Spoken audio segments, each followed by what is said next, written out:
The citizens are straight up fed up.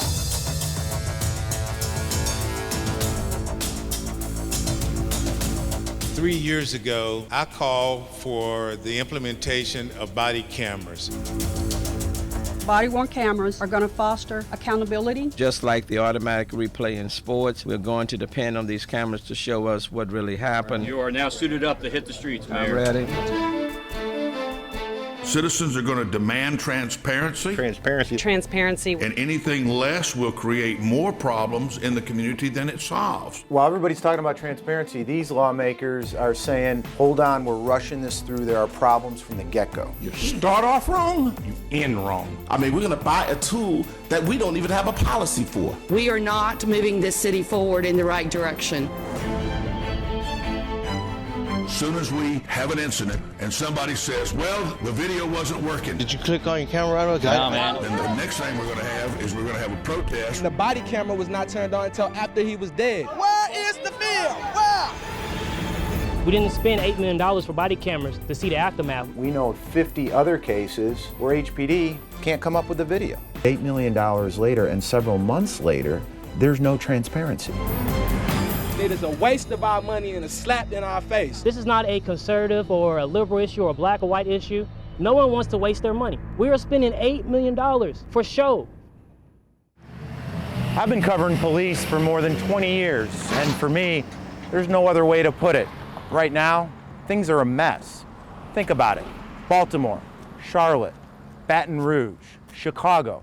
And so much of the public's mistrust and anger at police has been fueled by one thing, what's been captured on video. It's why so much now is riding on police body cameras, like the shooting that happened right here.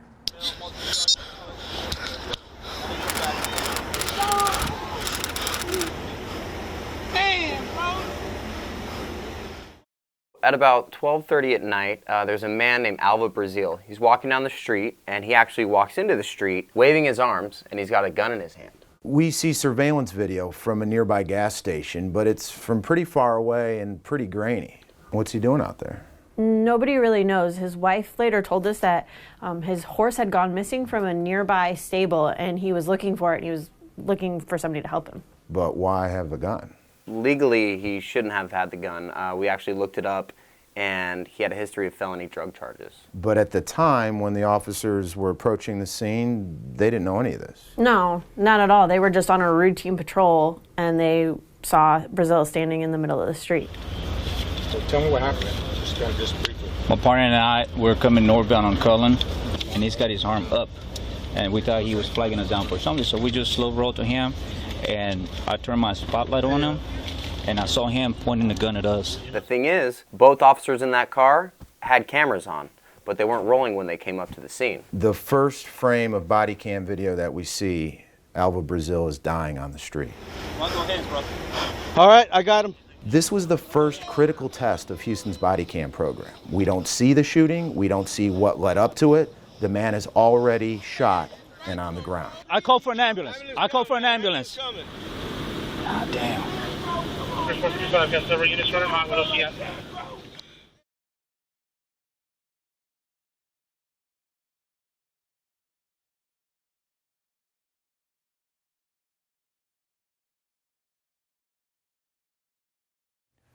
So this is the body cam HPD uses, and it was set with what's called a pre-record function. In other words, when an officer hits the record button, it goes back in its memory and captures the prior 30 seconds of video. But even with that, on Cullen Boulevard, the officers missed the shooting. So we wanted to know exactly by how much. What I did is I've synced up all three cameras because we've got 2 body cams and the gas station. I'm just going to fast forward here. You can see the very first time that we see any body cam video is on the passenger side at 49 seconds. The passenger side officer misses the shooting by 49 seconds? Correct, okay. Correct. And then driver's side camera? Minute 119? Yeah, 119. After the shots were fired? Correct. If it had been on 50 seconds earlier, you could have potentially seen what happened.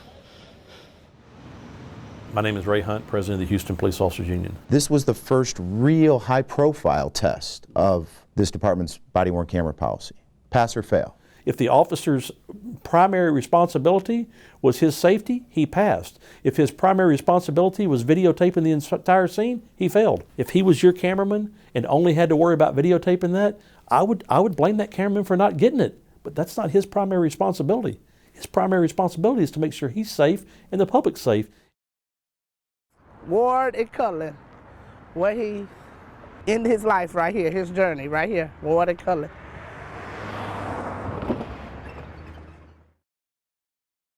They did not turn their body cameras on until after they killed him. And that body camera should have been on immediately when they said he tried to flag them down. Immediately they jumped out their truck, they should have had their body cameras on. And we would have knew what went down.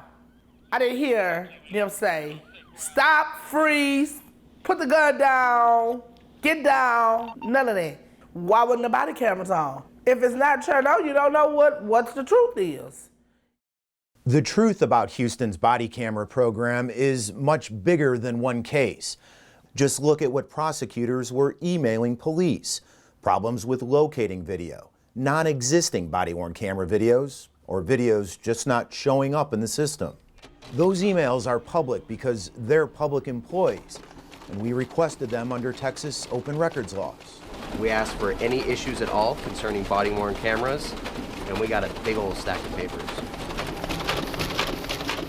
We got more than 1,000 emails back, and in that 1,000, we got this. So check this out. The DA's office looked at the first 2 months of the body camera program.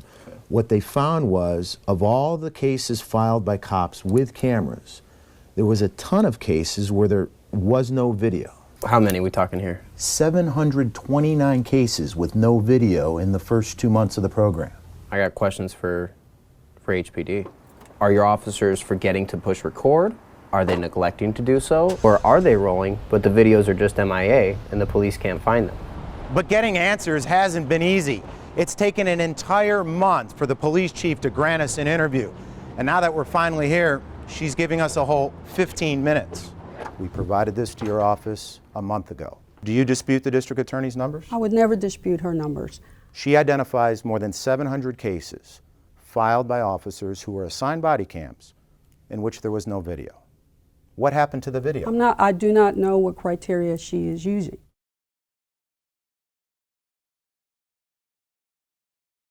This is evidence. If you can't find the evidence, how do you proceed in court? There has never been a situation or a case where evidence was not provided to the district attorney's office, ever.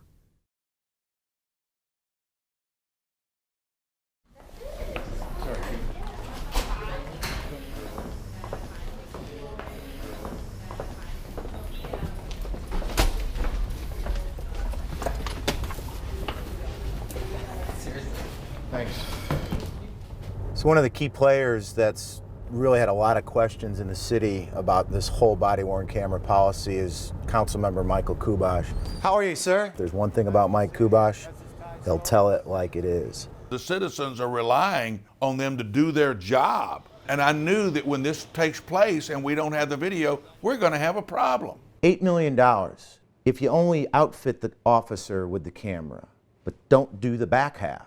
Does it get us anywhere? Well, I think what it gets us is it gets us in a bigger mess because the public is expecting the cameras to be used for the protection of the officer, protection of the citizen. And then when the video is asked for, there's no video. It's an insult. It's an insult to the public. This is a game changer in our country. It's a game changer in our city. And if we don't have confidence in the cameras, then what's the point?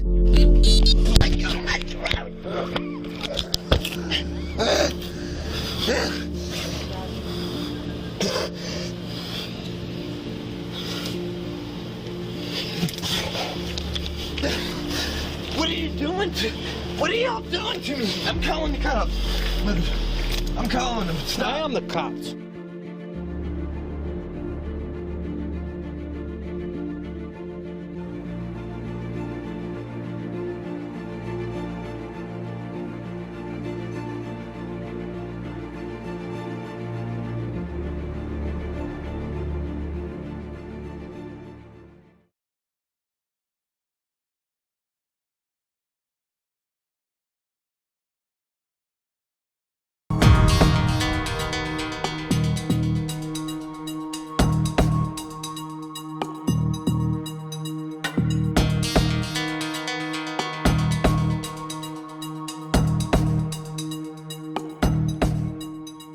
Weeks are going by and we're sitting here and continuing to wait. Checking back with you, seeing if you got any progress. Can you kindly give me a shout back at your convenience? Don't mean to be a pest, but they do pay me to be persistent.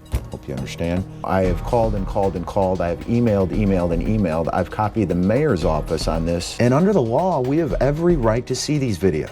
It's like you bought the cameras, but you didn't think about when somebody asked for the video.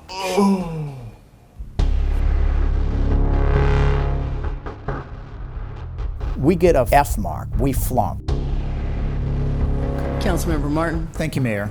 8 out of 75 is not what we were looking for. Channel 11 is our litmus test for this. You're going back and doing open records requests on videos that you can't get. So it puts us in a tough spot. We don't know how effective our video cameras are. And assault. So we're trying to look at videos in 4 types of crimes. Right. Resisting arrest, evading arrest. Interfering with police, and assault on a police officer. These are going to be the crimes that use of force is likely going to be a key issue. Right, where it's like a he said, she said between the police officer's word against the citizens. The kind of case where it's kind of probably going to be a struggle, and there's probably going to be questions about that struggle. And the video should answer those questions. Right.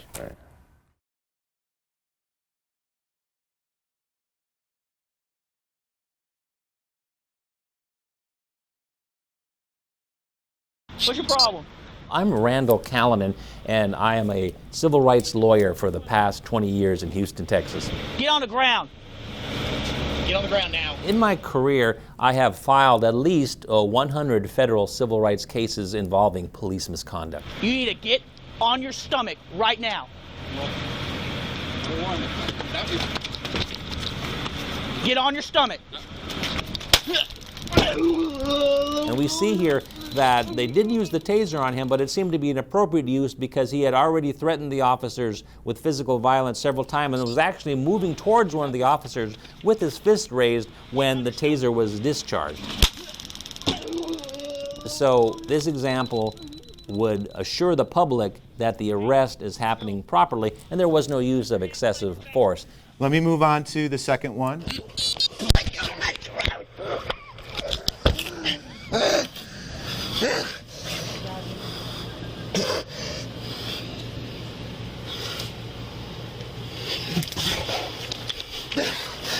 What are you doing to? What are y'all doing to me? I'm calling the cops. I'm calling them. I am the cops. No, sir. There's many things wrong with this second set of videos. First of all, it's not continuous. It was turned off and turned on. Put your hands behind your back. What are y'all doing to me? Put your hands behind your back. Why? Now, put your hand behind your back. Why? Can you please tell me why, please?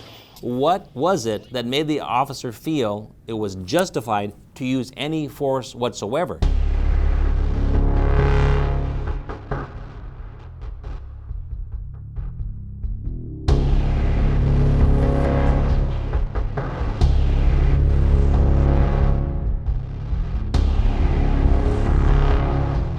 Without that missing section, we can't tell whether the force was justified or unjustified. Relax, relax, relax. So what about the other videos we're waiting on? Well, they're not coming anytime soon. Back in September, Houston police said it would give us another batch of 7 videos, but it would take 116 business days to get us them. Councilmember Starting. It shouldn't take months to get information. This is a game changer in our country. It's a game changer in our city. So if we don't have confidence in the cameras or the video, then what's the point? 116 business days to produce 7 videos. Is that transparent at all? Are we being transparent? Yes, we are. How can you say that when it takes months and months and months to produce videos? Working on that. The bottom line is this process was reviewed. It was voted on by City Council. It just seemed like we didn't have any choices. It's irresponsible for us to make this purchase at this point. The council was expected to approve what was presented to them because the police said we were supposed to take it.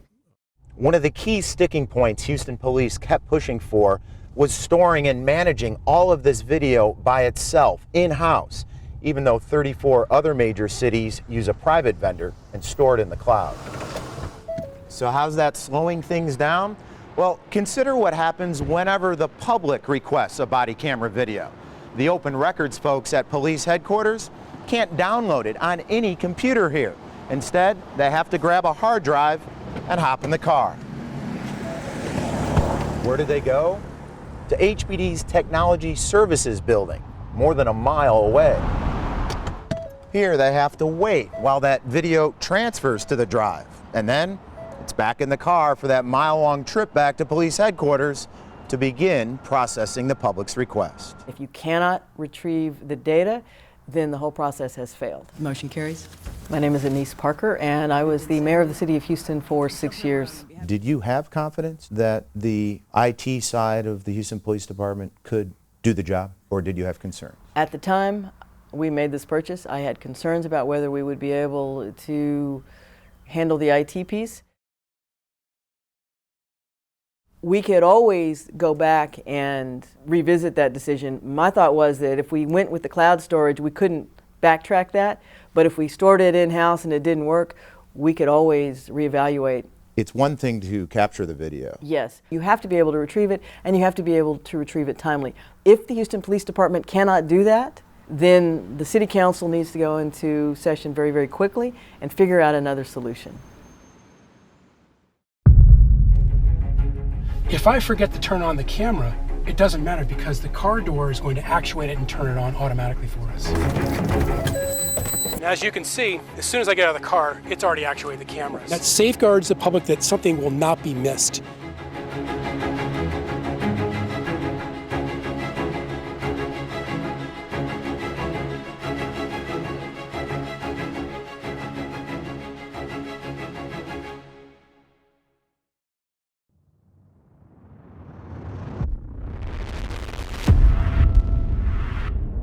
Just like the automatic replay in sports, we're going to depend on these cameras to show us what really happened. We will see it on the video.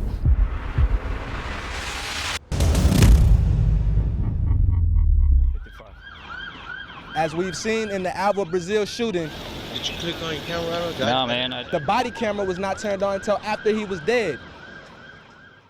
It turns out there's other ways to cut down on the human error of an officer actually remembering to physically press a button to activate his body camera.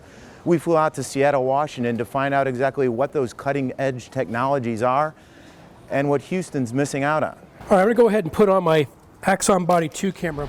My name is Steve Tuttle. I'm the Vice President of Strategic Communications for TASER International. So today what we wanna do is showcase some of the new technology advances that we have for the Axon cameras. There are certain things that would actually actuate the camera automatically without even me having to touch a button. So the beauty of this is if I'm patrolling around right now and I get a radio call out, I know I need to turn the camera on. I'm gonna double click it. But if I maybe see a person right here getting beat up, I may jump out of this car spontaneously so fast that I actually forget to turn the camera on. In this particular car, if you open the front door, it will automatically send a signal to turn all these cameras on. So for example, I'm gonna pull up here and I see someone that might be looking for some assistance. So I'm gonna go ahead and park the car, and when I get out of the car, if I forget to turn on the camera, it doesn't matter because the car door is going to actuate it and turn it on automatically for us. And as you can see, as soon as I get out of the car, it's already actuated the cameras. And that way we're not missing something that might later be very, very important for a particular situation. The officer doesn't have to think about it. You can set this Bluetooth technology to turn on the cameras doing really almost anything. One of the things you can do real simply is anytime you actuate your siren or your light bar, if they do that, it automatically triggers it to turn it on. Again, that safeguards the public that something will not be missed.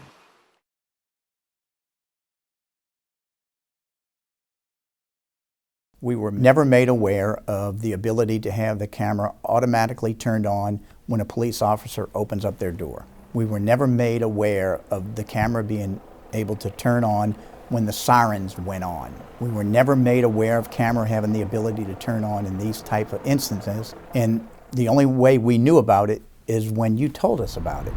And I look back and I go, why weren't we made aware of this? Because that is cutting edge. Turns out Houston police body cameras have an even bigger safety net to capture video designed to never miss an incident. The feature's called Record After the Fact, but HPD chose not to turn it on. The only thing worse than not having video cameras is having a camera that wasn't recording. It can be configured to constantly buffer video in the background throughout the day, even if the system is not actively recording. You can go back in time and recover that critical video even a day or two after it happened. If you're going to capture data, why don't you go back to the beginning of the shift to capture the data?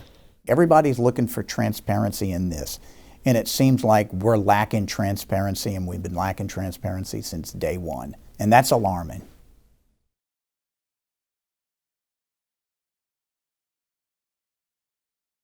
Why not have the opportunity to go back several hours and never miss an incident? I'm going back 2 minutes. What made you make that decision? I just believe I needed more time to capture the incident. And I think the 2 minutes will do that for me. KHOU 11 investigates a major change at the Houston Police Department that will hold officers more accountable. Investigative reporter Jeremy Rogowski has exclusive details on how HPD is changing things up. Well, Greg, here's one of those cameras, and when an officer hits the record button, it can go back in its memory and capture what happened before. How far back? Well, the policy was for 30 seconds, but now HPD is increasing that time much longer, so controversial incidents are not lost. When it was 30 seconds, we were perfectly fine with it. By the way, that's the national average. 30 seconds is the national average on how far it should go back. It's all because of privacy issues. It's not because of transparency? Well, listen, transparency can only go so far. Transparency is, what am I doing whenever I'm performing a police action? That is fair game, every single thing that I'm doing when I'm performing a police action. But taking a whiz or going to the restroom, no, that's not something that anybody has a right to see, not a supervisor, not internal affairs, and hell no, not the public. Right? There's 2 officers apparently that respond to this scene, and I've only received one body video camera. Where's the other? I have no idea. Since we don't have the video, it just kind of leaves us guessing.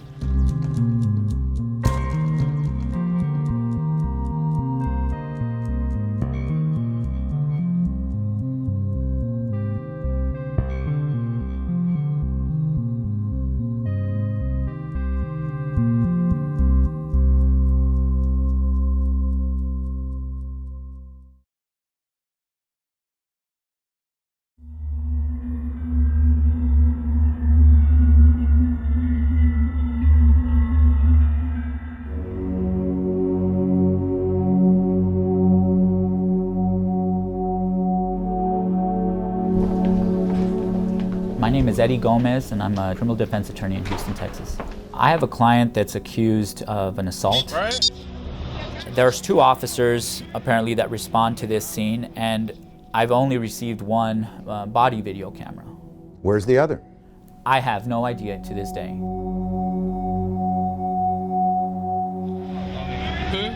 We did get a copy of a video, but it was placed on the seat of the patrol car and pointed to the back seat so that it could just see my client as he was sitting there after he was arrested. The complaining witness and a witness were questioned, but we just don't have any footage about what they said. None of that's on video for us to review.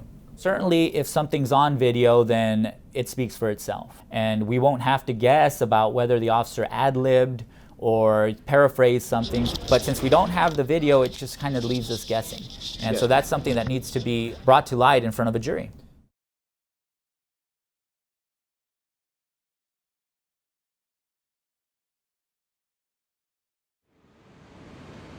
We have only one item on today's agenda. The item is a presentation from the Houston Police Department. Well, good morning, everyone. I'd like to reaffirm how important this issue of transparency is as it relates to HPD's policy governing the use of body cameras. We dedicated a portion of the policy to dealing with audits of recordings. Wanted to give you an idea that there's some accountability from an officer's supervisors that they check these videos.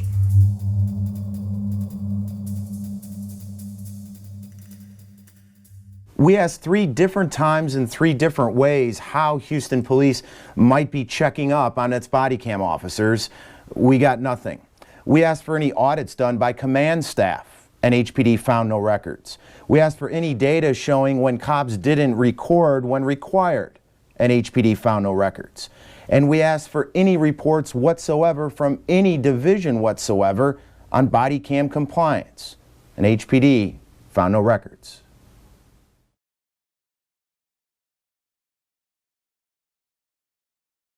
Have you done a single audit to date? We have done a random audit, yes. How many? 1. 6 months, 1 audit. Yes. Is that transparent? We knew this was a learning curve.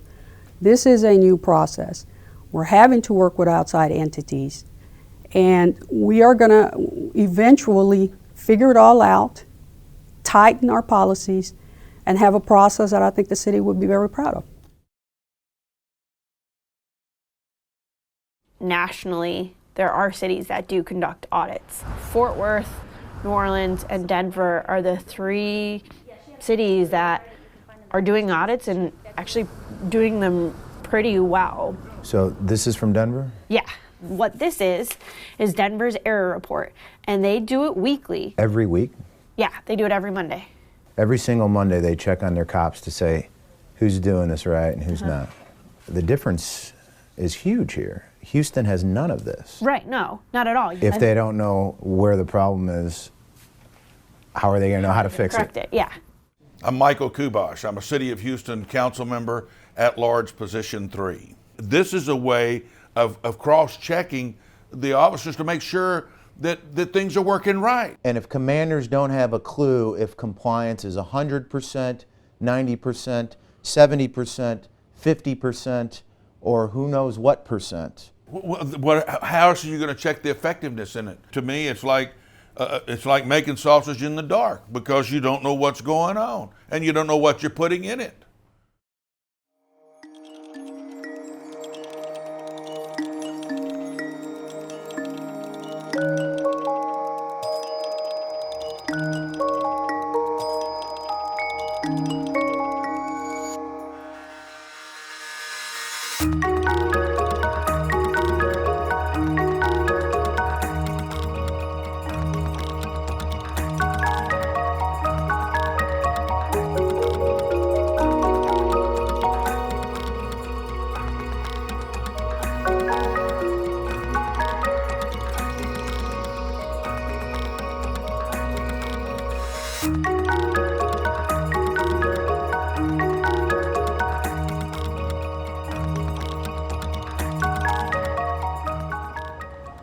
If what you just watched concerns you and you feel compelled to make your voice heard, here's how to become part of the solution. You can click on our call to action at bodycamtransparency.com. You can tell your city council member you want more transparency, like regular audits or features to capture more video, or cloud storage so police can release video sooner. This story is not over, and we're not done either. Body cameras hold great promise, but only with true transparency.